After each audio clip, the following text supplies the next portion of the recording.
Tonight, join me on a journey into the unknown. I go in search of aliens, ghosts and UFOs and ask the big question, not is anyone out there, but why do we believe? The idea that we're alone in a vast and empty universe, or that when we die that's all there is more than a little scary. So is this why even really smart people choose to believe in wild and outlandish stuff without a shred of evidence? Does our desire to find meaning in life override rational thought, or is there something else going on? Now, belief is this thing that it's this strange thing about human beings, that we want to believe in stuff. And people believe in all sorts of interesting and slightly mad things. And it's because, fundamentally, I think what it's about is a lot of people don't want to think that, like, this is it, you know, that it's just this and there's nothing else after this. We want to think that maybe we're not alone, that there are other people out there, other beings out there that kind of visit us, occasionally take some of us, probe their anuses, and then send them back. People have always been fascinated by the unknown and supernatural. From aliens to the afterlife, humans just love a good mystery. One of our most enduring fascinations is the spirit world beyond the grave. Is there anyone there with a message for anyone here? This stuff has been around like forever, you know, since way back, since we first started sort of assembling in groups that had shamans and mystics and stuff like that. And that's all fine and well, you know, that's part of what makes the journey easier. The only thing that bothers me a bit is some people get really angry that other people believe in mad stuff. Like, if the mad stuff that you believe in isn't hurting anyone else, it doesn't really bother me. There are skeptics who get completely upset about the idea that people are out there looking for ghosts and stuff, because, like, oh, there can't be ghosts, there isn't. Well, we thought, okay, this belief thing, lots of people are into it, let's go out there and let's find someone who's sort of trying to prove the thing that they believe in. So we Googled, you know, ghosts, and we found this great bunch of people down in Christchurch. They're paranormal investigators. These guys were great. It was like going out with Scooby-Doo and the gang. It was great fun because, like, some of them say they're believers, some of them say they're skeptics, and some of them are just there because it's like a rollicking good time. This is where, having watched all those movies where it always begins with a film crew and it ends in everybody dying. My ghost hunting team are the Christchurch Paranormal Investigators NZ, founded by Anton Hayrick. Anton's been fascinated with the paranormal since surviving a battle with cancer at the age of 14. The experience left him with what he believes is a special connection to the spirit realm. I met them here at the Riccarton Hotel in Christchurch. There have been numerous reports of paranormal activity here over the years. The spectral figure of a man murdered in the hotel in 1933 is said to still wander the back passages. Anton and his team assemble thousands of dollars worth of high-tech gadgets in an effort to collect objective evidence of the existence of the supernatural. Is that right?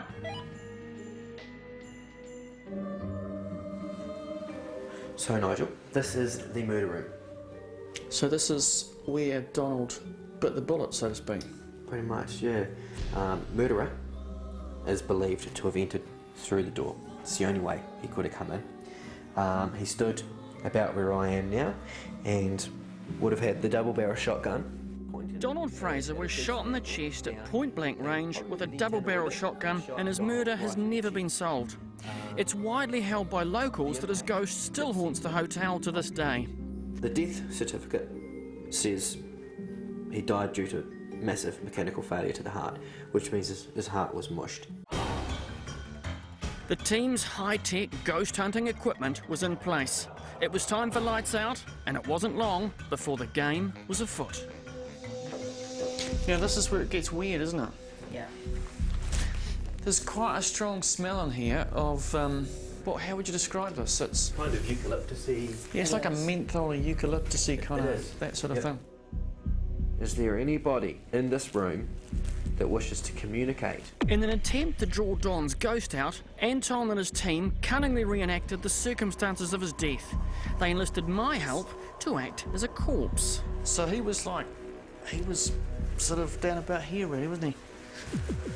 We've got a double-barrel shotgun recorded and what we're going to do is we are going to play it as loud as we can. And that was your end, Donald. Is there a reaction to that? Donald was apparently playing hard to get, and all that work pretending to be a corpse had tired me out. So I called it quits around 2 in the morning, leaving the rest of the team to continue the investigation on their own.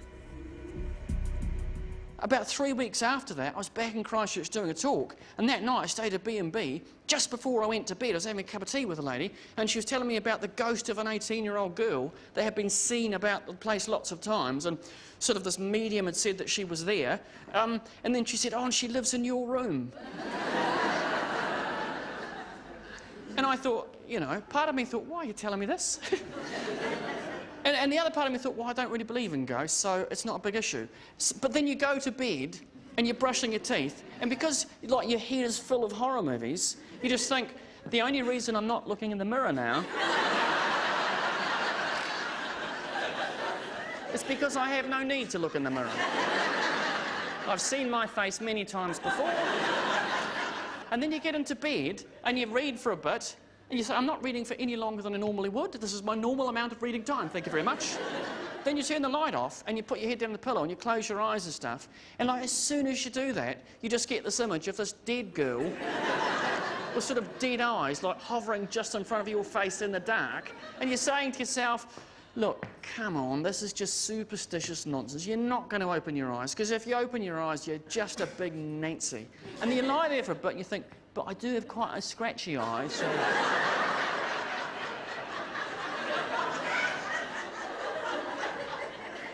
And like, as soon as you've sort of done that, you think, she's on the other side, isn't she?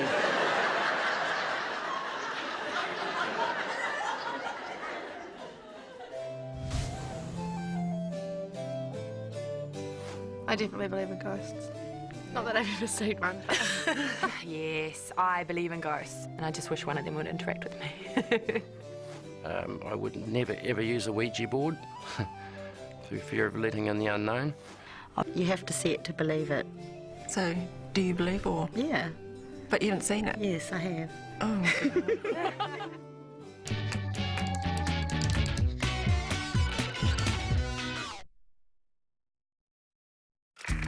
People have always believed odd things. History's full of strange fads, crazes, and manias based on little or no evidence. The ancient Greeks believed that redheads would turn into vampires when they died. For centuries, people pursued the pseudoscience of alchemy, the idea that they could conjure up genies and get rich by turning any old crap into gold. In 18th century England, it was widely believed that if a wealthy woman married a man with debts, the creditors would be unable to claim their money from her as long as she was married naked. Benito Mussolini used to touch his testicles in order to ward off the evil eye. At least that was his story. And despite massive advances in science, technology and communications, belief in the implausible and the impossible still persists. We're suckers for a good story. We seem programmed to want to believe in stuff, no matter how odd, even if there isn't any hard evidence to support our ideas. Large numbers of people, including well-known celebrities, say they've seen UFOs. 20% of the population believe in the existence of extraterrestrials. At a preset time, under the impulses of an electric brain, the heart resumes its normal beat. And a number of people also report actually being abducted by aliens. We spoke to another bloke, a doctor, who actually specialises in removing, he says, bits of metal from people that have been abducted by aliens, which have quite weird qualities. He's been out here apparently, lots of Kiwis get abducted. Little bits of metal there, and takes them out, had them analysed, they're all quite strange, little bits of metal, quite hard to explain, these little bits of metal. So I asked him about it. I've literally talked to thousands of people all over the world. My contacts, I wrote about 2,000 emails behind a day. And after talking to them with interpreters in various languages, you have no idea of the quality of the individuals who will talk to you about abduction. Remember, it's not something that everybody wants to talk about because they can be berated and belated. For the last few thousand abductees that I've talked to, I've never heard one that's been anally probed. So that's a The only ones that have been anally probed are the skeptics and debunkers who get paid to appear on television programs. So I just have to ask, have you ever talked to any alien abductees from New Zealand? Oh, yes. There's my last trip, I think I was in Rotorua, and we had quite a crowd at a conference there. There was quite a few abductees that were there. Is it just people from Rotorua, or is it people from other parts of the country? Because if it was just Rotorua, you'd think, yeah, well, you'd expect that. Many years ago, actually, I noticed an ad in I think it was Metro magazine, and it was for a support group for people abducted by aliens. And being younger and a much more irresponsible young man at that time, I was quite keen to go along. Because I thought what fantastic fun it would be, because you could stand up and go, hello, my name's Nigel, and I was abducted by aliens. And they...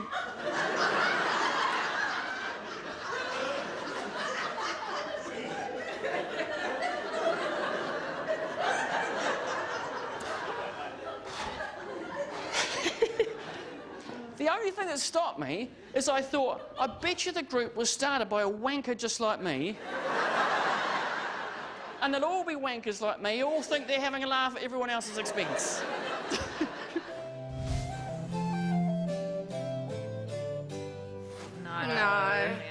No aliens out there. No aliens. No. I not like really. ET, but I don't believe in aliens. Yeah, no. I don't believe in aliens. I think that whole thing, Walk to the Moon, was all fake. Not everyone thinks that alien life is so improbable, but whether they can be bothered coming down here to abduct the good people of Rotorua is a different matter. What's interesting is that a few years ago, if you said there were aliens, people would think you're a crackpot. But now, a lot of quite prominent scientists are saying, well, there almost certainly is life out there, but it's going to be so far away that we'll probably never find out about it. And if they're smart enough to work out how to get all the way to us, they won't be interested. Like, we spoke to a guy called Michio Kaku. He's a professor. He's actually he's a smart bloke. He was one of the people who invented string theory, this idea of sort of multiple universes and stuff. First of all, I believe that they're out there. In our own Milky Way galaxy, we now realize, because of the satellite, that about 1 in every 200 stars has a planet that is very similar to the planet Earth. That means there are perhaps 50 billion planets that are Earth-like in our own backyard. Then the question is, well, why don't they visit us? Why don't they land on the White House lawn? Well, if you're walking down a country road and you see an anthill, do you go down to the ants and say, I bring you trinkets, I bring you beads, I give you nuclear energy, take me to your ant queen? Or perhaps you have a politically incorrect urge to step on a few of them. So I would believe that we are so primitive. If they can reach us from outer space, they are at least 1,000 or so years ahead of us in technology.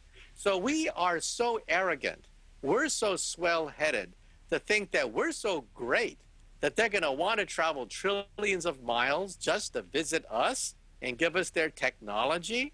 I mean, give me a break.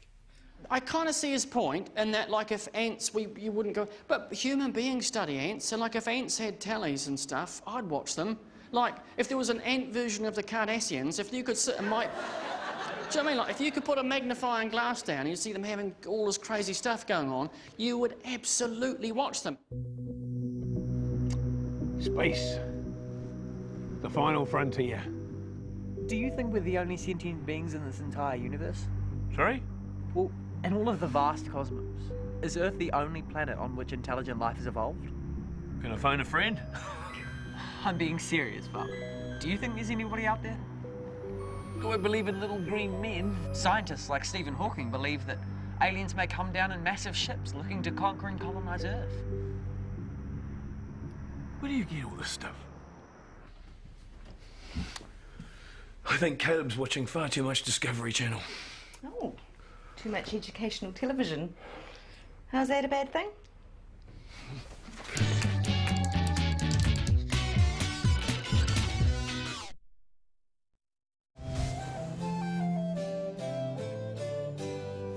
When I was younger, I definitely had an experience. I was sleeping in my bed and I couldn't fall asleep for some reason. And I had a Barbie doll on the floor and it moved. And then there were 3 knocks on my glass door and then the kettle turned on because the kitchen was next to my room. So yes, from that moment, yes, I do. I have had an experience with seeing a past relative, clearly seeing him and having words said to me, so very, very scary moment in my life. When my granddad died, we had this clock and it was his kind of clock, and after he died we couldn't get it to work and it never worked. And then me and my mum were in the lounge and we walked back in and it was tick, tick, tick, ticking. I'd gone ghost hunting and searched the cosmos for evidence of aliens, but I was still no closer to finding out why we're so keen to believe in the unbelievable. So I decided to have a chat with someone with a few ideas. Human beings are very meaning-oriented, and they're experiencing a search for certainty in a very uncertain world. And we want there to be something greater than ourselves out there. And there's a lot riding on it. You know, when I ride my bicycle home tonight, I would hope that I don't get hit by a car and die and I'll never see my wife and kids again. But if I have an absolute belief I'll live again in another world, another life, I can relax and hopefully pay attention, but still be more relaxed knowing that no matter what happens, I'll see my wife and kids again. I don't believe that. I think this is the only life that you get and you better make the best of it. Believing is seeing. If you believe in something, then you go out and you look for it. You look for evidence of it.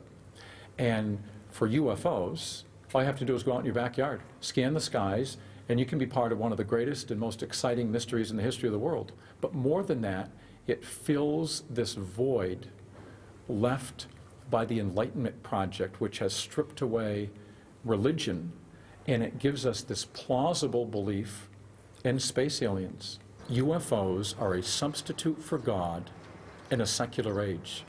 If you look at the alleged real encounters and science fiction encounters, there are 3 main themes. One is that the aliens are here to protect the Earth from nuclear pollution. The second theme is that they have cured disease and they can cure our diseases.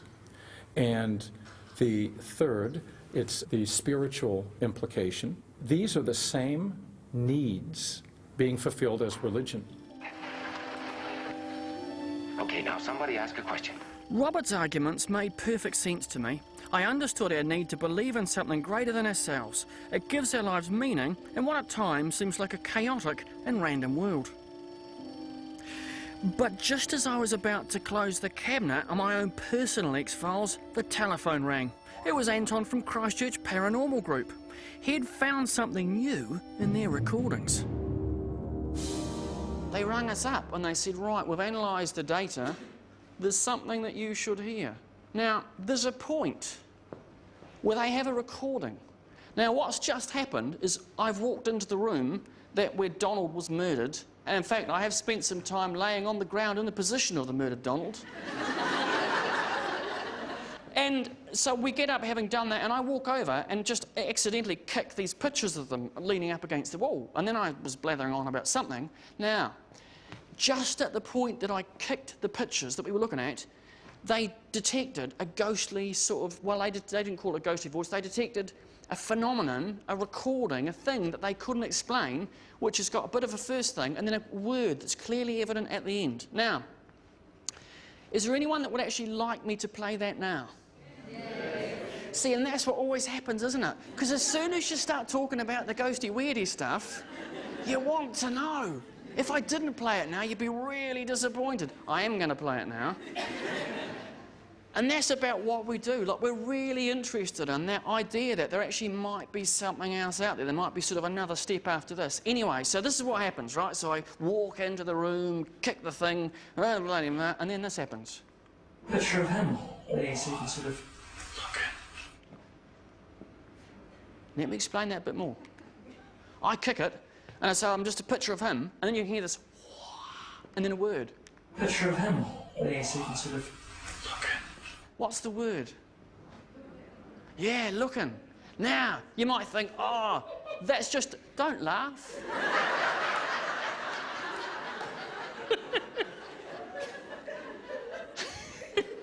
I may well have just proved the existence of life after death. What's even spookier, because you think, oh, that's just a mistake on the tape recorder. So you listen to the other one, and it's there as well. Picture of him there, so you can sort of look at. Now, I listened to it the first time, right? And I thought, hang on. Picture of him there, so you can sort of look at. I thought, that looking sounds a lot like me. Picture of him there, so you can sort of look at. And then I thought, it bloody is me. Because what I'm doing is I kick them, and I go, there's a picture of him, and he's sort of looking.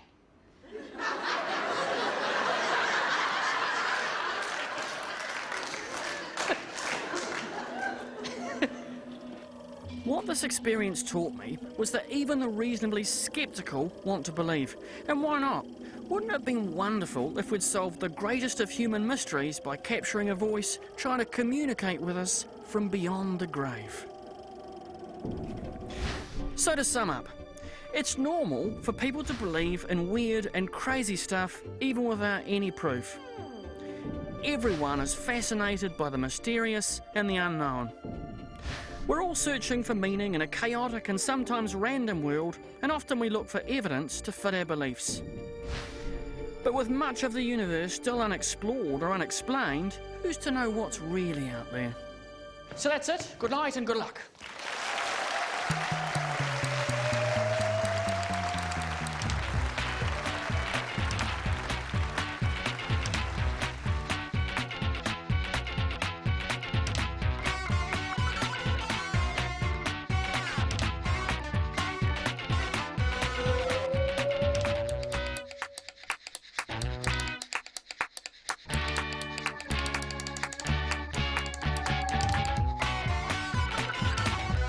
Supporting local content so you can see more of New Zealand on air.